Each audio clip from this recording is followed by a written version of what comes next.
বঙ্গোপসাগরের অপার সম্ভাবনা কাজে লাগাতে চীনের সহযোগিতা চেয়েছেন। এছাড়া চীনের বেল্ট অ্যান্ড রোড ইনিশিয়েটিভের প্রতি গুরুত্ব আরোপ করে তিনি বলেন, এই উদ্যোগে গোটা দক্ষিণ এশিয়ার অর্থনীতি উপকৃত হবে। চীন সফরকালে দেশটির রাষ্ট্রীয় গণমাধ্যম CGTN-কে দেয়া সাক্ষাৎকারে তিনি সব কথা বলেন। সাক্ষাৎকারে প্রধান উপদেষ্টা বলেন, যুদ্ধ নয়, শান্তি একমাত্র সমাধান। শান্তি প্রতিষ্ঠার জন্য যুদ্ধের প্রয়োজন নেই। ডক্টর মোহাম্মদ ইউনূস বলেন, স্বল্পোন্নত দেশ থেকে উন্নয়নশীল দেশে উত্তরণের পথে রয়েছে বাংলাদেশ। তরুণ সমাজের প্রত্যাশা অনুযায়ী বাংলাদেশকে রূপান্তরে সহায়তা করতে পারে চীন।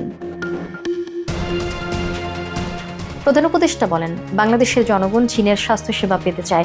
এটা হলে তারা অনেক খুশি হবে। তাছাড়া স্বাস্থ্য খাতে চাইনিজ টেকনোলজি থেকে বাংলাদেশের অনেক কিছু পাওয়ার আছে। বাংলাদেশে চীনা বিনিয়োগ এবং শিল্প কারখানা স্থানান্তরে আহ্বান জানিয়ে ডক্টর মোহাম্মদ ইউনূস বলেন, চীনের সঙ্গে বাংলাদেশের সম্পর্ক নতুন উচ্চতায় পৌঁছেছে। বঙ্গোপসাগরের অপার সম্ভাবনা কাজে লাগাতে চীন সহযোগিতা করলে দুপক্ষই লাভবান হবে। তিনি আরও বলেন, বাংলাদেশের চাইনিজ সাংস্কৃতিক চর্চা কেন্দ্র স্থাপনে চীন সহায়তা করতে পারে। এর ফলে বাংলাদেশের অধিকাংশ মানুষই চাইনিজ ভাষা ও সংস্কৃতি জানতে পারবে। এতে দুদেশের জনগণের মধ্যে আরও গভীর সম্পর্ক স্থাপিত হবে।